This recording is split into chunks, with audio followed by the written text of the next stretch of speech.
Welcome to the YIVO Institute for Jewish Research virtually. My name is Alex Weiser. I'm the Director of Public Programs of YIVO. And for those that don't know YIVO is a very special place for the celebration and contemplation of Jewish history and Jewish culture. We have a library and archive with over 23 million documents and over 400,000 books, which are used by researchers from around the world. And we bring those collections to life with programs like this and classes and exhibitions. This program is a part of our Yiddish Civilization lecture series, which is meant to introduce audiences as well as our summer program students to the breadth and depth of Yiddish civilization. And we're really pleased to have with us Professor Justin Cammy for this talk on Sutzkever's environmental poetics. And before I give Professor Cammy his formal introduction, I invite the program director, David Brown, academic director of the summer program, to say a few words. Justin, nice to be in a room with you again. Short note, I have known Justin, I believe, since the beginning of his obsession with Avrom Sutzkever's writing, and I'm very happy that he's back at the Zoomer program, at the YIVO Zoomer program, for a visit, and I'm looking forward to what he will share with us today. Justin Cammy is Professor of Jewish Studies and World Literatures at Smith College, an alum of YIVO's Earl of Einrach Yiddish Summer Program, and a past recipient of YIVO's Dina Abramovich Emerging Scholar Fellowship. He also serves as on-site summer director of the Naomi Prower Kadar International Yiddish Summer Program at Tel Aviv University. Cammy is a leading expert on the interwar Yiddish literary group Young Vilna, and his translation of Avram Sutzkever's From the Vilna Ghetto to Nuremberg was a finalist for the 2021 National Jewish Book Award. Professor Cammy, thank you so much for joining us. Thank you so much, Alex, and thank you, David. It's really a pleasure to be here. So good afternoon to those of you in North America, or good night here in Tel Aviv, Sutzkever's home for more than 60 years. And though Sutzkever is most often associated as the poet of Vilna, I think it's important, since I'm speaking to you from Israel, that he is perhaps even more so a poet of Israel. As was mentioned, greetings also from the Naomi Prower Kadar International Yiddish Summer Program at Tel Aviv University to all the students who are out there at the Earl of Einrach Yiddish Summer Program. As was mentioned, I was a student there in 1994. It launched my career, and I'm really delighted to have had this opportunity to join you this summer in your Yiddish Civilization lecture series. I'm coming off of a critical edition and translation of Avrom Sutzkever's Von Vilna Ghetto. And when asked what I wanted to speak about tonight, I really wanted to provide a reading of Sutzkever that explains why I became interested in him in the first place. So there are three sites in my discussion today: Siberia, the Polish-Lithuanian forest, and Eretz Yisrael.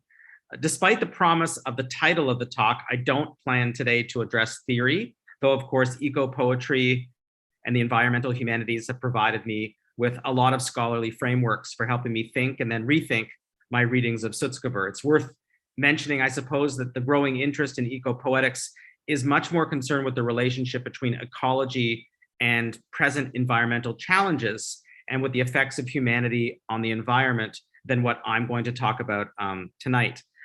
These are somewhat, beyond my scope. I also don't read Sutzkever as merely a nature poet, though he shares an obvious interest in nature and natural phenomena as a central subject and a location for his work.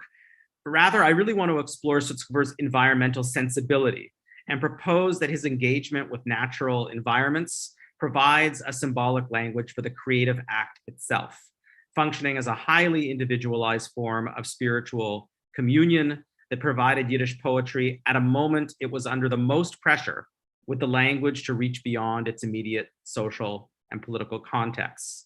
So in focusing on these three sites, I don't want to suggest that there are not other environments that are not central to his oeuvre, whether it be Africa in his series Elephants at Night, or urban environments, whether that be Vilna, pre-war Vilna, wartime Vilna, Jerusalem, or of course, Tel Aviv, Yafo.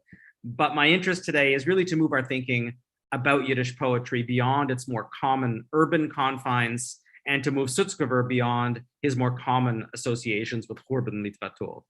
So let's begin with Siberia. In the early summer of 1930, 17-year-old Avrom Sutzkever stood on Buffalo Mountain overlooking Vilna. He was dressed in a scout's uniform consisting of a gray shirt with two pockets in front, matching hiking shorts, a neckband, a thick brown belt, oversocks, and a hat. A penknife was attached to his belt hook, and he carried a walking stick and a rucksack. Opposite him, dressed in identical attire, was Dr. Max Weinreich, director of YIVO, one of the world's leading scholars of Yiddish and head of BEAN, the Bee. This was the local Yiddish scouting organization that Weinreich himself directed. Weinreich administered the oath of introduction to Sutzkever, which the tall, thin, blue-eyed, bespectacled young man eagerly repeated. And he said the following words: "I swear to serve Yiddish culture. I swear to help those around me."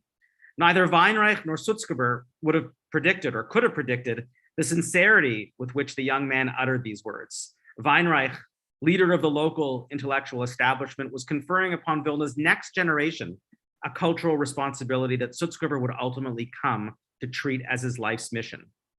In 1926, Weinreich and other members of this Yiddishist intelligentsia had decided that the time was ripe to found an independent youth organization that could reflect and perpetuate their own vision of the community's values.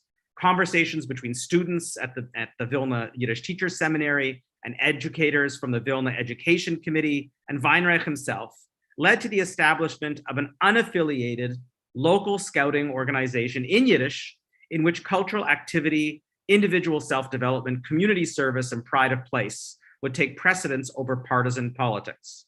The decision was a political statement, of course, in and of itself, even though it said it was nonpartisan. Both the Bund and the left Koalition shunned scouting because they considered it petit bourgeois. Hashomer Hatzair ran the only Jewish scouting groups in Poland, but they were Hebrew and Polish speaking, and distinctly, in most cases, anti-Yiddishist. Since young Jews were also unwelcome in the Polish scouting movement, Weinreich turned their exclusion into an opportunity to promulgate his own agenda.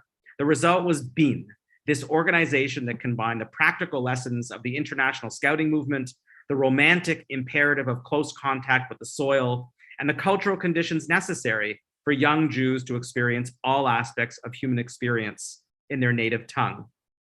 Sutzkever was introduced to BEAN by Chaim Meckler, the older brother of a fellow poet, Lazer Wolf, who was a counselor in the same scouting organization.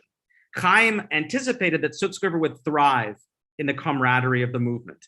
And at the BEAN evening in Vilna on October 1930, Sutzkever led his troupe in a dramatic performance that included a satiric send-up of New York Yiddish poet Moshe Leib Halpern.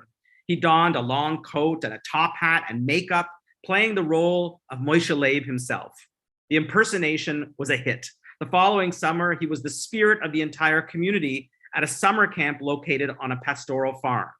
And it was under the auspices of BEAN that Sutzkever published his first poem, composed to the tune of a Polish march during the youth movement's winter camp in 1931. Hey, hey, brave Bienen, unser Weg ist unser Himmel, unser Lied ist unser Willen, ständig singen, ständig spielen.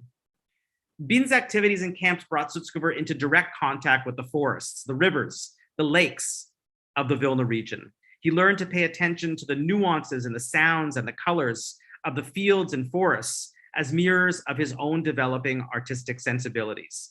And his internalization of nature's endless creative bounty allowed him to imagine himself as its partner.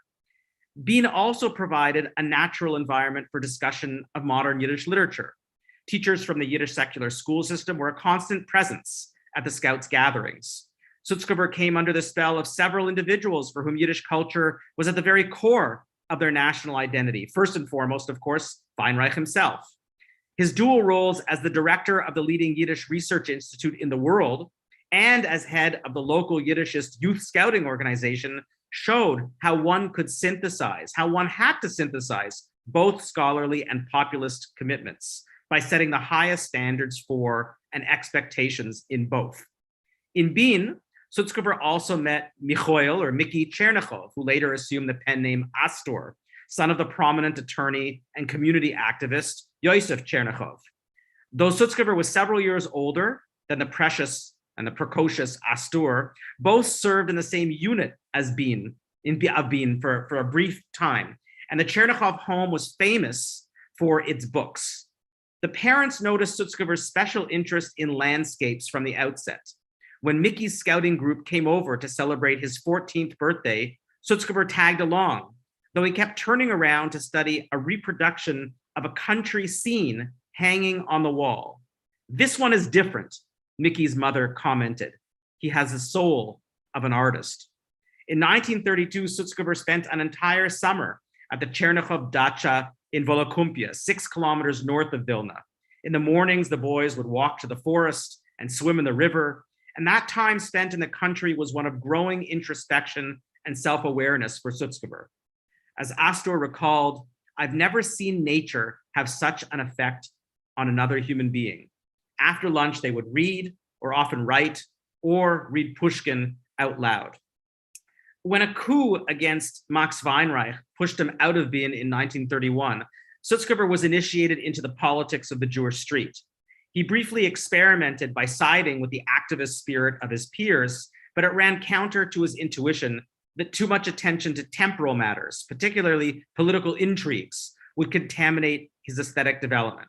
One poem from this period reflects this anxiety, wavering between a poetic exuberance that was a natural part of his artistic disposition and frustration that there was not greater critical appreciation at home for a Yiddish art for art's sake.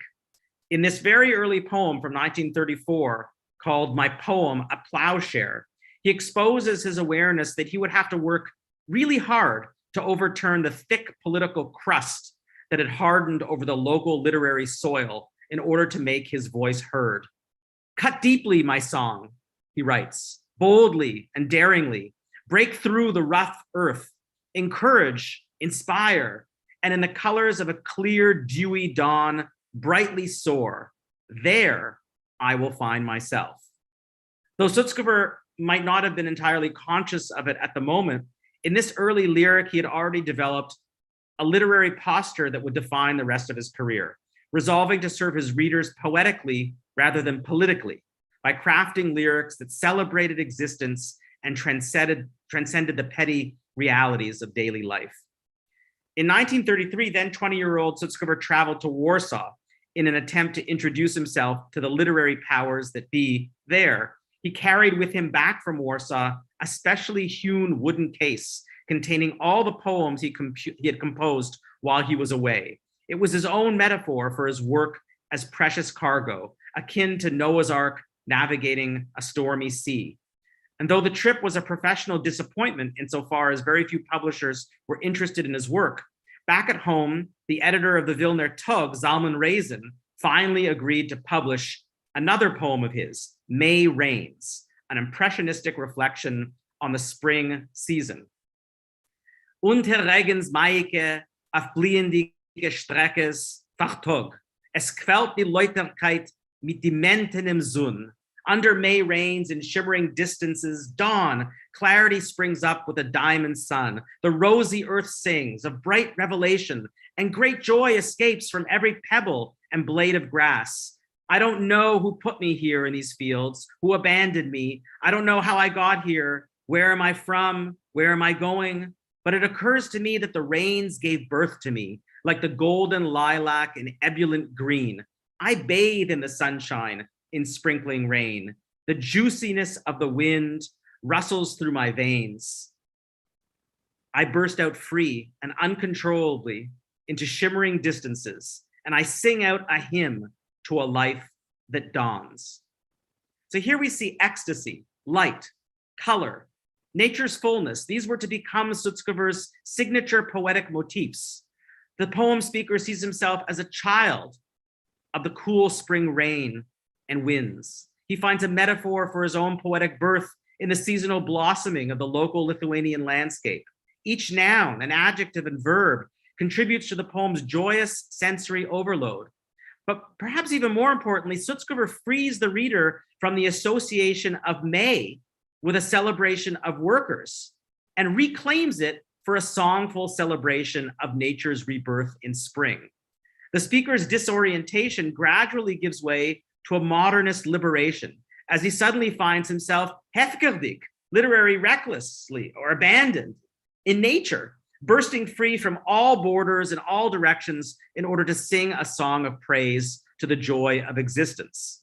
If a generation earlier, Peretz Malkish had claimed the lawless condition of being hefker as the credo of Yiddish revolutionary modernism, Sutzkever was wrestling it back from its political connotations to serve as the new language for exuberant existential praise. In conflating the romantic release of individuality with a sensory panorama of the natural landscape, Sutzkever found his voice. He immediately got to work on his first major composition, a mythopoetic reading of his wartime childhood in Siberia as his creative genesis. As he later explained to another poet and friend of his of youth, Shmerke Kaczerginsky, every person, and in particular every writer, has in his life and in his creativity a longing, an illusion. My illusion is Siberia. I believe I was a writer even back then, even though I had not written any poetry. But in my experience, there I was already a fully fledged poet.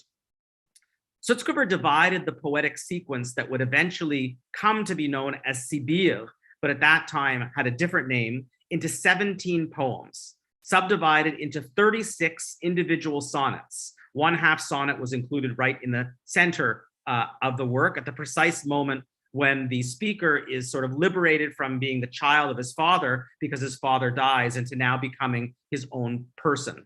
And of course, 36 or double chai is a particularly lucky number in Jewish folk tradition. It doesn't only represent double life, but the poem structure, I think, signals that readers ought to consider this work a testament not only to life, but to the dualities in the way life is experienced as dream and reality, as remembered past and lived present, as natural and civilized, as childhood innocence and adult sophistication. His efforts to prove his mastery of poetic form by blending the formality of the sonnet with its predictable meter and rhyme against modernist flourishes in sound play and neologism was intended to really harmonize competing poetic inheritances.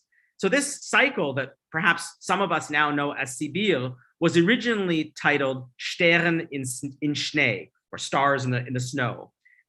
It was framed by a wonderful introductory and concluding series of meta poems in which the adult speaker pleads with the master of memory to provide him with the powers to conjure these experiences of childhood wonder. So for instance, the opening one reads, on my flying horse of remembrance, I set off now riding towards your clarity before the last distances of the dawn glory are extinguished. And it lights up the legend that I spun out of your wonder in Siberia by the glow of a stormlight and sun, by your warm wintry touch, such flight through a multitude of dangers, such dazzling over the warring earth. Fate of mine, master of all masters, perhaps I'm not worthy of your kindness. But we see through its raw release of emotional energy and pleading, the poet establishes certain formulaic and thematic schemes that will define the rest of the cycle. His verse in Yiddish adheres to a strict rhythmic pattern of trochaic pentameter, alternating between feminine and masculine M rhymes. And in order to make this poetic memoryscape his own, he intersperses the entire cycle with colorful neologisms that serve as symbols of a new poetic vocabulary of childhood excitement and discovery. So for instance, Vliefer for flying horse, Baginen Scheenkeit for dawn glory, which he makes into one word, Wunderwälder, wonderwoods, Zauberschlittens, magic sleighs, Funkenschnee, sparkle snow, Klangenfieber, sound fever, or Ofenspiegel, evening mirror. The reader soon realized that this feat of language, combining light, color, and sound, is designed to sketch both the poem's visual panorama and to evoke the speaker's exuberant inner mood. In one and the same work, Sutzkever resolved to acknowledge the romantic influences inherent in his artistic self-awareness and reject the bleak expressionism that had dominated Yiddish poetry in Poland in the 1920s. His success in undermining the context of poetry concerning Siberia was also a significant achievement in and of itself, because in the Russian imagination, of course, Siberia was synonymous with isolation, frozen tundra, political exile, and death. In Yiddish, we might think of Hey Leivik, who had begun his career with the poem Ergetz Weit, inspired by his own exile to Siberia and then his escape to freedom.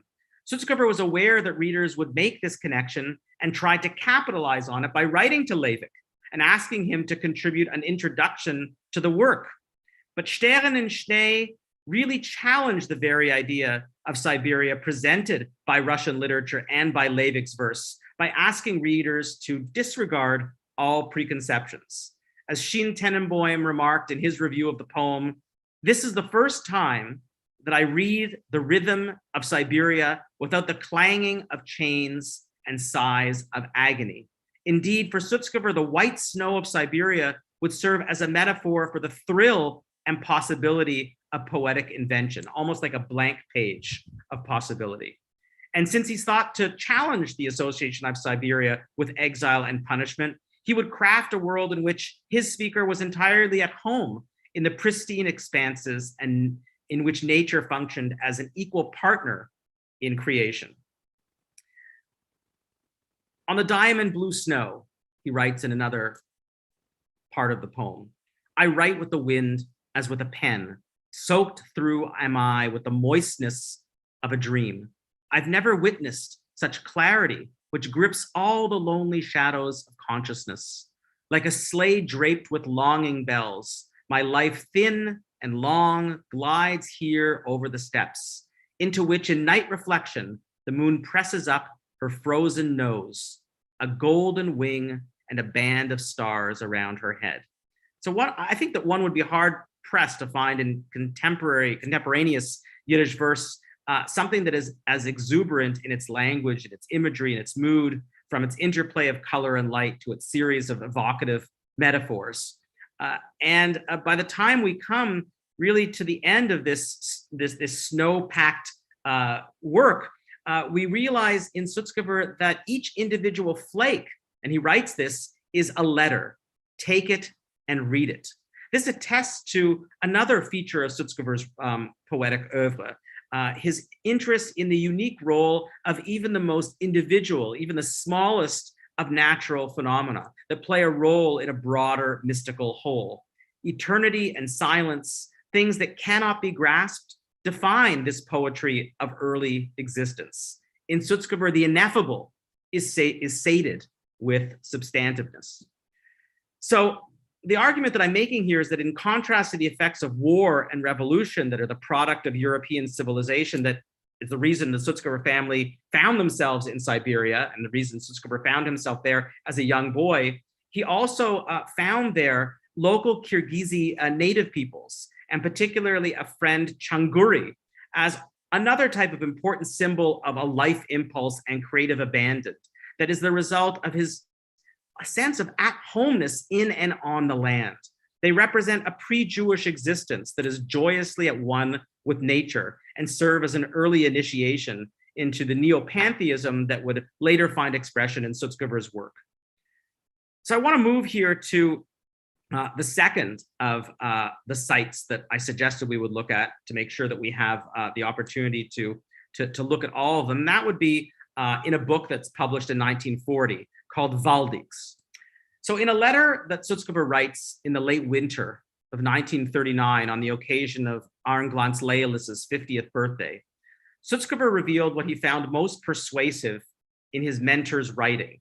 He writes, "Your creation excites me most because you are the most introspective of Yiddish poets. After all, what is poetry? Not everyone who writes a good poem is important.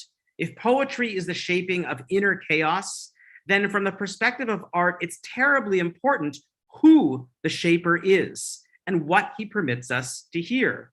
In your poems, Leilis, I always recognize the who. You are full of who-ness."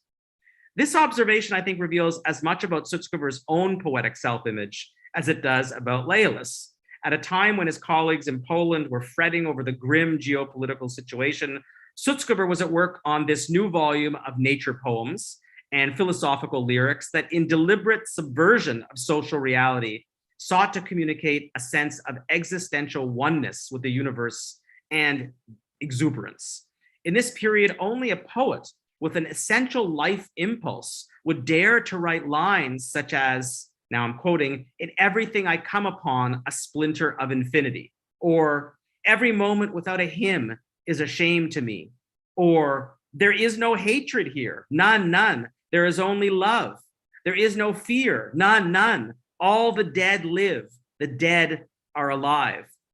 Of course, such words could come across and did come across as defiant at best and naive at worst, but Sutzkever intended them as a spiritual affirmation of his fundamental at-homeness in Poland and a defiant rejection of the political realities on the ground. In advocating this synthesizing principle of love over the paralyzing forces of fear or hatred or nativism or anti-Semitism, poetry was to resist and then to transcend temporal distractions. Later that summer, only 3 days before war broke out, Sutzkever wrote a more desperate note to Leilis, which serves as evidence that if in his lyrics he had one disposition, in private, he at least was not unaware and unaffected by political happenings. The clipped nature of the sentences in that letter, the desire to make sure that the manuscript of his book found a safe home in New York, and a farewell line that barely masked the possibility that the two might not communicate again, underscored the pressures confronting him. He writes, "My dear friend from Inzich, my heart is beating wildly as I write these lines. Times have me gasping for breath. My freedom is in shackles. Who knows where I will be tomorrow? Because of this, it occurred to me that I should send you these poems. My book remains stillborn. It's a shame and it's depressing. Who knows if it will ever be published? I will send you a copy of the entire manuscript shortly. So long as it finds its way to you, it will be in friendly hands. Be sure to respond to me. I still have so many more poems to sing."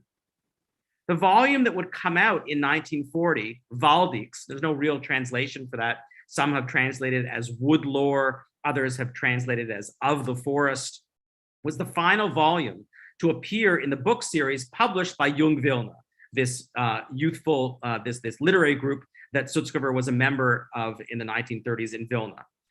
And though the volume was initially titled The Waldmensch, the Man of the Forest, Sutzkever changed it to Valdix to underline his own reading of the work as a celebration of mood and setting rather than of character. These are 85 poems that are the fruit of his entire poetic output between 1937, we have to remember those years, and 1939, and only 500 copies of the volume were ever printed. He dreamed about how he wanted that collection to be published on the finest paper with a beautiful binding to signal the highest standards and achievements of Yiddish poetry in interwar Poland. Well, he didn't know it was going to be interwar Poland in 1938, of course, but I think that people could feel what might be on the horizon. Valdix explored the joy of creation, both in its celebration of the natural world and in its awe of the creative process. Divided into 5 sections, each of which focus the reader's attention on distinct registers of the poet's relationship to the revealed landscape that he was intimately familiar with from his days as a member of Bin. We might think about the book's organization in the following way. It's bookended by 28 poems of the first section, Valdix, and then 28 untitled poems of the last section called Ecstasies. So if part 1 provides the perspective of, let's say, the speaker wandering amid the flora and the environment of Lake Naroch, then the final section really reaches up in a crescendo of ecstatic encounter, really a form of spiritual communion with the universe, revelation, re-experienced in language. This defiantly optimistic existential posture that then comes into print in 1940 stamps itself on almost every page, as I've suggested earlier, whether it be in lines such as "Bunte Stimme, verbleib, verbleib," so a voice cries out, remain, remain, or another line, "All is metamorphosis, renewal, a moment, and the mountains seem different, old becomes young, small becomes big." These perspectives are enhanced by a strong pantheistic streak, and ultimately by the imagined union between the speaker and nature. One line he writes, "Alle ichen werden duen," all my eyes or all my selves become yous. I'm very moved by this volume in many ways, if only because when Sutzkever was asked late in life, after an incredibly rich and complex career, what his favorite volume of poetry was, he writes that his favorite volume of poetry was Valdix, the one that was published in 1940, because it had this confident incorporation of everything in the universe and a reflection of the poetic self in it, in which the speaker joins nature's endlessly creative cycle as a full partner, while also putting his imprint upon it in ways that do not damage it, but draw from it. This solitary wanderer, who is also one of the guides the reader through this world, I think is also a transmutation and even a rejection of the wandering Jew of European literature. Sutzkever's nature wanderer is certainly not a wanderer who is on the margins of society, but is very much at home and rooted in this natural landscape of the Vilna region, underlining the transcendent dimensions of his pilgrimage to the forests, the mountains, the rivers, the lakes, that he was claiming directly in this book as his native inheritance, as the native inheritance of Yiddish, and as the native inheritance of Polish-Lithuanian Jewry. Nature becomes the underlying text of a new poetic liturgy of exuberance in creation, as in almost every poem. These are almost Yiddish tehillimlich, one might call them. So Sutzkever's nature wanderer treats his poetic mission with silent awe that creation demands. Oneness with creation needs to occur through creation itself and may only last for the briefest of ecstatic moments. He writes at one time in one lyric, "You see how worlds spin on axes and the cosmos is mirrored in the dew? And if someone were to let out a scream, all the heavens would dissolve in a cosmic panic. But for the moment, all is shh, shh, shh, and only a nightingale spiritedly casts its shadow upon shadow, and according to its starry notes, expresses its solo and its sorrow." I mean, I just think that these are amazing experiences, not only of Yiddish literature in general, but to think that someone could write these things and publish these things and think that they were important and could make a difference in 1939, 1940. So I want to make sure that we have time for our last series of letters, our last site of environmental encounter, because the ecstasies that conclude this volume of Valdix conclude, I think, on a note of restrained self-confidence, having immersed the reader in perhaps the most extended celebration of nature's wonders in all of Yiddish literature, and then provided them with a voice of determined faith in the creative power of human beings to endow the world with beauty and appreciate the loveliness inherent in it. The speaker responds to the question, what have I really done here on this dusty earth? With really the simplest of responses. Perhaps I've sown a drop of color into the soil. Perhaps I've given a flower some courage. Color, earthiness, two of Sutzkever's poetic signatures are yoked together here in this ultimate statement of poetic rootedness. Note that he's not only a cipher for communicating the natural world, but he actively imagines himself a partner with it, providing it with his own influence and color. So let's move now to where I am here in Eretz Yisrael. Back in 2004, I think, I published a small essay in a volume called Yiddish After the Holocaust, in which I then called Sutzkever's Poems of Zion. And in it, I grappled with Sutzkever, the sort of rupture between Sutzkever's pre-war rootedness in the Polish-Lithuanian countryside of his young adulthood that I just talked about, and this new encounter with an old new landscape that greets him when he arrives in Tel Aviv in 1947. And I think the poet's move to Eretz Yisrael allowed him to add yet another, and we might say third, very important layer to his exploration of natural landscapes, beginning with the volume In Chariot of Fire, 1952, with its sections on the desert and also urban landscapes like Tzfat and Jerusalem, and culminating in Spiritual Soil, which was his second book-length epic about the establishment of the State of Israel.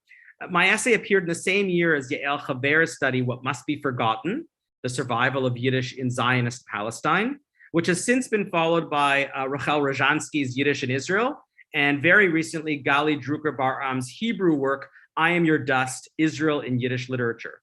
But I think the paradoxical tension suggested by Yael Chaver's title, What Must Be Forgotten, the survival of Yiddish in Zionist Palestine, really pairs the semi-official imperative to forget with the Yiddish subaltern survival instinct, challenging assumptions that Yiddish was ever really purged from public consciousness here in Israel. It's worth recalling that though Sutzkever came of age as a writer in Vilna, he was only 34 years old when he left Europe and settled in Eretz Yisrael. That is to say, Sutzkever was an Israeli poet for the preponderance of his career for more than 60 years, calling into question really the ways in which Yiddish contributes to an unfolding multilingual history of Israeli literature, even as it largely remains excluded from its dominant narrative. Nonetheless, despite this 60-plus year contribution, even someone like Binyamin Harshav's Hebrew anthology of Sutzkever's poetry includes only a small cluster of poems specifically set in the Israeli landscape. And the same thing is true of two recent English anthologies of Sutzkever's poetry, those by Heather Valencia and Richard Fine. So such is the paradoxical nature of attitudes towards Yiddish, both within Israel and beyond it, in which the meaning of post-war Yiddish is often ascribed to its value as a key to a European past that unfolded in Europe rather than to a lived, and in this case, Israeli present. And though the nascent Yiddish center in Tel Aviv, to which Sutzkever lent his reputation only months after his arrival, when he gave it a high culture address by persuading the Histadrut to fund a new Yiddish journal under his editorship, it may have had more of an influence out of the local context here, more of an influence out than in, more as an important outpost in a network of post-war Yiddish centers than really in substantive dialogue with the Hebrew Israeli culture in which it was situated. So given the gap between Sutzkever's aspirations for Yiddish in Israel and the reality of its condition, you can see this by comparing, this is for students, the celebratory poem Thanksgiving, or Shechionu, which was penned just after his arrival in Eretz Yisrael, with the poem Yiddish, which asks whether he should translate himself alive now that he's found himself, ironically, now that he's found himself here. It may be time not only to question why scholars and translators have been resistant to focus on Sutzkever's engagement with the landscapes of Eretz Yisrael, but also to better examine how Sutzkever moved through them to balance the creative imperative of memorialization against his poetic inclination for creative wonder in regeneration. He writes to Leivik from Paris in 1947, I've lost the land beneath my feet. Yet a mere 10 years later, in an interview with Yankov Pat, he would suggest Yiddish is freer in Israel than anywhere else.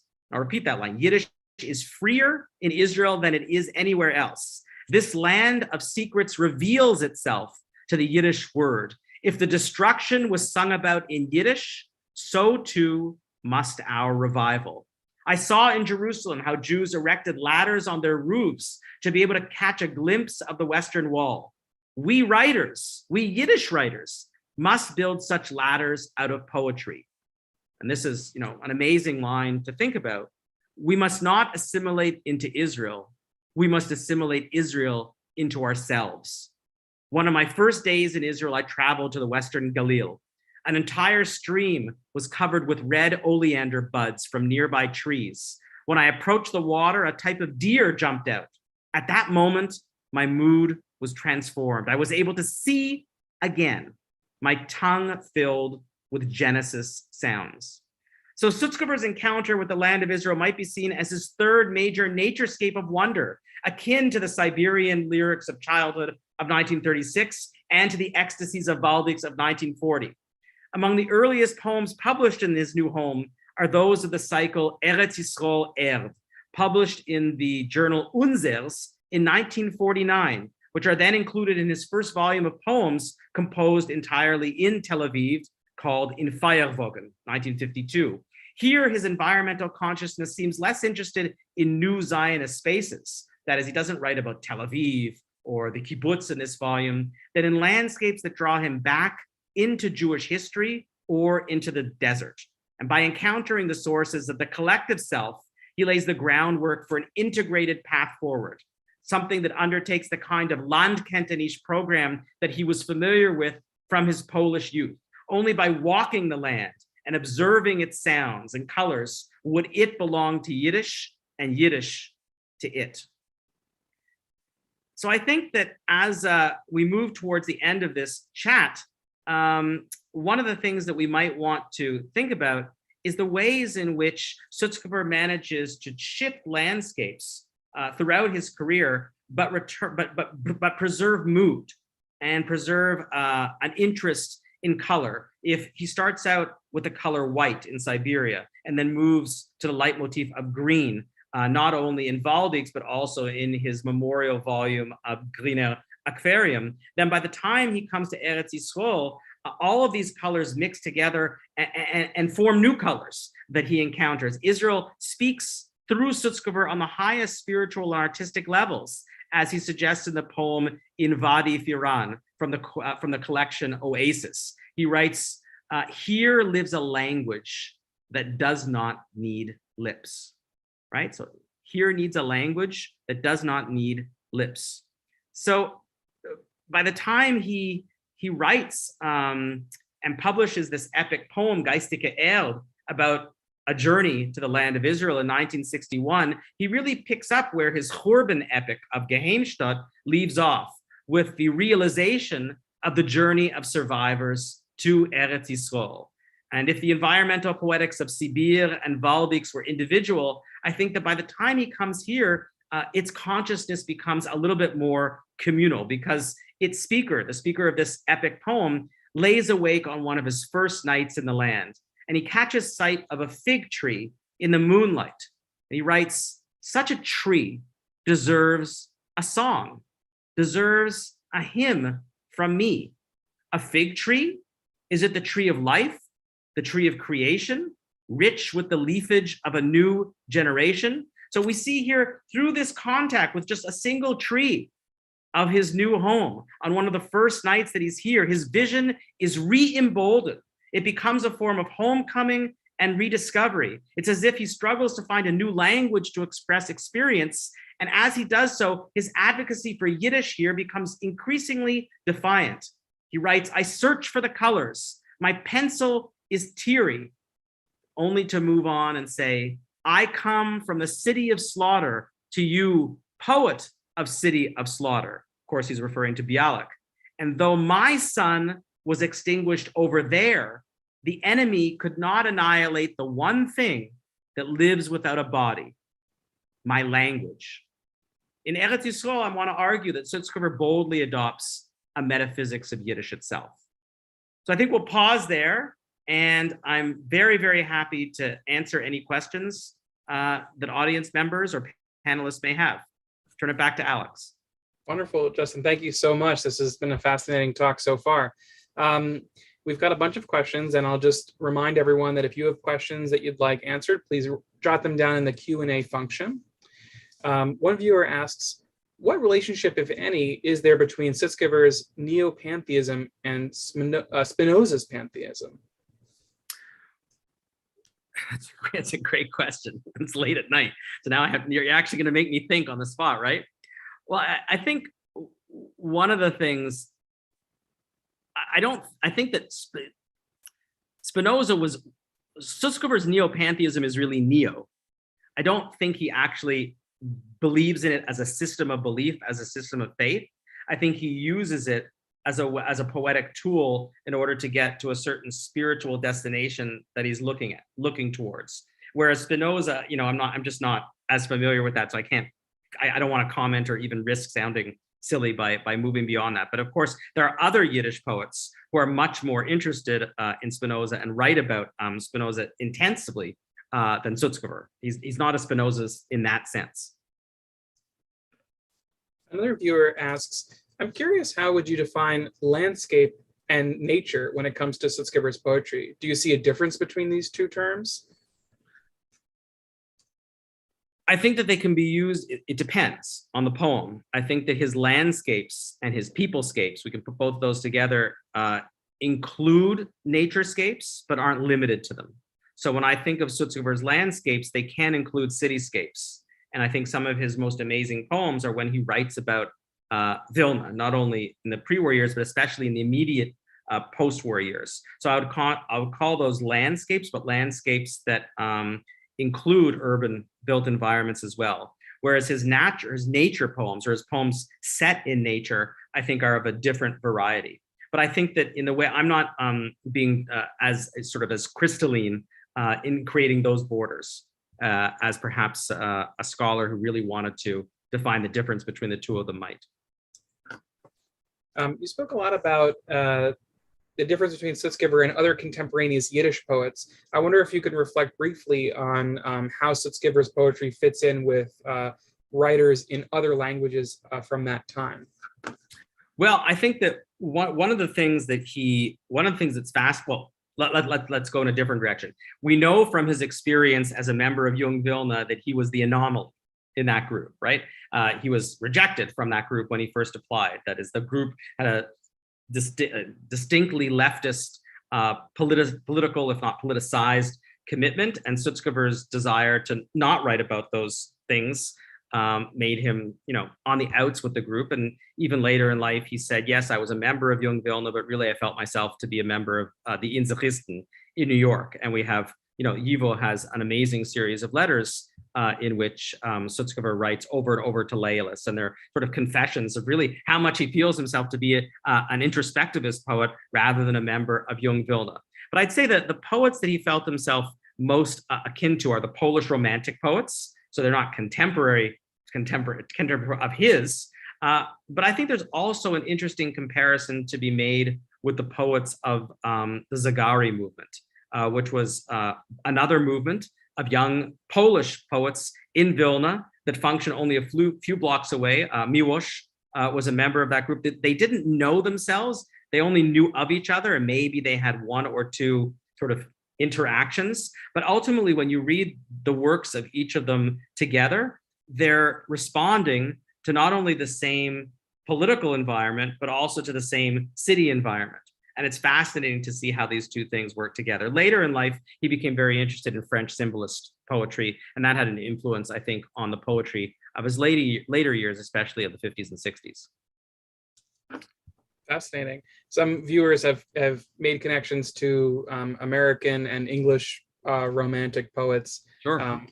Which is one could look at transcendentalism. Right. And absolutely. Another viewer is asking, so do you know if, or do we know, is it known if Sutzkever felt a sense of true belonging or a lack thereof to these landscapes that you've discussed today? Like, what was his personal relationship to them? So, I don't know. No one can actually get inside a poet's mind, but I have no reason to believe that that what he wrote was not also something that was distinctly felt. That is, I think he actually did experience Siberia. He was able, as a poet, to distinguish between what it meant to him poetically and perhaps what it meant to him as a young boy growing up in a place where his father died, where war was raging, sort of where there was death, where there wasn't a lot of food. But that experience for him became something that I think he felt deeply attached to. Certainly he felt attached to the Polish-Lithuanian landscape, and I think one of the reasons for this is because of the model set by one of the major influences on him, and that's Moshe Kulbak, and Kulbak's own writing about similar landscapes.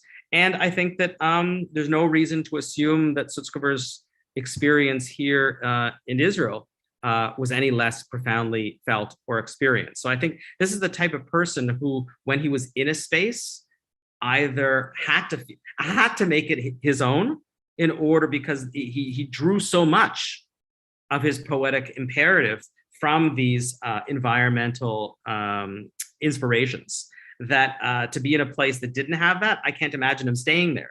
But of course, we don't know. Sutzkever himself applied for a visa to come to the United States just after World War II, and that visa was denied. So there's some debate, in scholarly circles about whether his first choice ever really was Israel. But he ended up staying here for all of his career. So even if it wasn't, and I don't think it wasn't, it became his home Absolutely. in a deeper sense than just being where one lives. That is, I Absolutely. don't think he saw himself as an exile or a refugee here. Another viewer is asking for to zoom back further. The stories you were talking about, Der Bean, are so fascinating, and it's such a vivid, story to see Sutzkever and Weinreich in this period before, and relatively early for both of them. But can you tell us even earlier about Sutzkever's childhood and how he came to writing? So he was, as I mentioned, his father dies when he's a very young boy, when they're in Siberia. He's not born in Vilna. He's born on a town that's now in Belarusia. They end up having to leave with very little warning. Not only does his father die in Siberia, but his sister dies soon thereafter. And his sister is a major influence on him. Apparently she was a writer and had written things, and the loss in sort of some ways, and his father, although he wasn't a writer, was a musician, or at least played the fiddle. And he suggests in his poems that it's both his sister and his father that become the inspiration for him. He had a very close relationship with his mother because his brother moved to Palestine and really left Sutzkever alone with his mother. He really grew up with her in their home. And he doesn't start writing until the mid to late 1920s. I mean, but what's really remarkable, and I sort of alluded to it, and I have to keep reminding myself, is that he leaves Poland, he leaves Europe when he's only 34 years old. He publishes 2 volumes of Yiddish poetry before the war. And then he does all of that which we know of his Holocaust writing and memoir writing and Soviet Moscow era writing. And he's still only 34 years old. So he's still a very young poet when he's doing all these things that we keep referring to. But he starts out under the influence, I think, of all of these people, whether it be Lazer Wolf, who encourages him to write, or whether it be the Chernichovs, who I mentioned, who encourage him to write, or whether it be Weinreich, who not only swears him into being, but then later accepts him as a student in YIVO's Pro Aspirantur program. And what do they study? They don't study Yiddish environmental poetry. No, Weinreich needs to root him in language. So they study Old Yiddish literature. So he has Weinreich as his tutor in Old Yiddish literature. And then he goes on in Valdix to include a section of poems written in Old Yiddish in order to show that Yiddish has classical heft and can use these different registers of language as a form of creativity. So he's developing as a poet sort of throughout the late 20s and 30s. He reputedly burns all his poems just before he becomes a member of Jung Vilna. He says that there's too influenced by expressionism. He sort of has to break free from that Moshe Leib, Uri Tzvi Greenberg type of disposition. Fascinating. Another viewer is asking, going back to Polei Zion, do you know if Sutzkever knew much of Ber Borochov's writing on Yiddish and Yiddish literature? I don't know what he knew of Borochov. I know that later in the mid to late 1930s, he sort of flirted with territorialism, as many did. He was not a communist. Although when the communists came to Vilna, he did serve on radio, and then of course was rescued by the Jewish Anti-Fascist Committee and spent 2 years in Moscow. But I don't know what he knew or read of Borochov. I haven't come across a reference. So Professor Cammy, you've done a lot of really valuable work with Sutzkever over the years. I wonder if you could tell us a little bit about how you came to Sutzkever and also where you're going next. Well, why don't I go backwards to that, because that would be fun. So where I'm going next is I actually would like to write an article about Bean, because in YIVO's Vilna collection, situated in Vilna, when I was there a few years ago, I actually found posters that were made by the children of a Bean summer camp in the 1932 or 33. So I think that would be a wonderful way to talk about this shift from Weinreich's dream of a nonpartisan Yiddish scouting organization to something that sort of is overtaken by the political forces and sort of demands that sort of the Yiddishists of YIVO become a little bit more productivist in orientations. That's an article I want to write. And I just then want to make sure you know we have also the Bean songbook. Maybe you've yes, seen of it course. already, Yeah, but yeah, it's an yes, amazing little artifact. yeah, it's great. I think that we should. I think it would be great to sort of do a Bean night where we just reenact sing all the songs in the Bean songbook. That would be a That great. would be tremendous. All right, so we're all going. Let's talk afterwards. So more recently, and then I'll go to how I got interested in this. It was actually during the pandemic when everything at my college and most colleges were taught on Zoom, that I was like, oh my God, what am I going to teach this semester online to students? And I decided to teach a seminar on Sutzkever. Now that might seem counterintuitive, but I felt like I needed something for students that could embolden them and provide them with some type of sense that here is a poet who went through the worst of humanity, but look at the energy of these poems. And we had three students living in a hut in Alaska reading, and students, all over the world. And it was an amazing seminar, which brought me back to sort of my own experience of first encountering Sutzkever, who I read with one of his greatest interpreters and interlocutors, and that's Ruth Weiss, when I was an undergraduate at McGill. So it was she who first got me interested in reading Sutzkever and in the poets around him, and then led me to a dissertation topic, and sort of I've been thinking and writing about him in different ways ever since.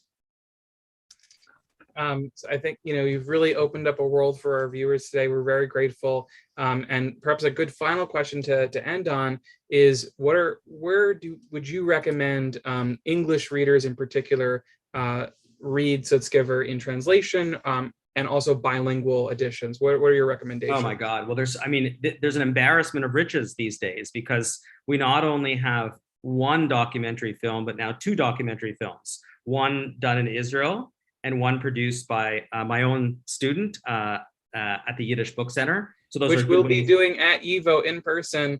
So go to our website, check it out this fall. Vervet Bleiben. It will happen at YIVO. Great. So you have two documentary films on him. And then in terms of translations of Sutzkever, wow, you have the classic Harshav translation or anthology, which is still, I think, an amazing work. And then in more recent years, we have translations by Richard Fine, another anthology called The Full Pomegranate. We have something by Heather Valencia, which is both of them bilingual. So Harshav is only the English translations, but the Valencia and the Fine are both bilingual. And then even earlier than that, there are individual collections of Sutzkever that sort of people who have access to libraries can find. And then in terms of Sutzkever's prose, we also have this exciting opportunity to now read the entirety of his fictional creation in a new translation also produced by the Yiddish Book Center, and then my own translation of his memoir of the Vilna Ghetto and some essays that he wrote afterwards in Moscow about Yiddish poets he encountered there. So compared to what there was even 7 years ago, the entire landscape has changed. Having said that, there's a lot that hasn't been translated. Like there's still a lot of room for students or for translators to make sort of their mark and to add to what we know and to what we don't know. Well, we look forward to continuing to learn more. And Professor Cammy, thank you so much.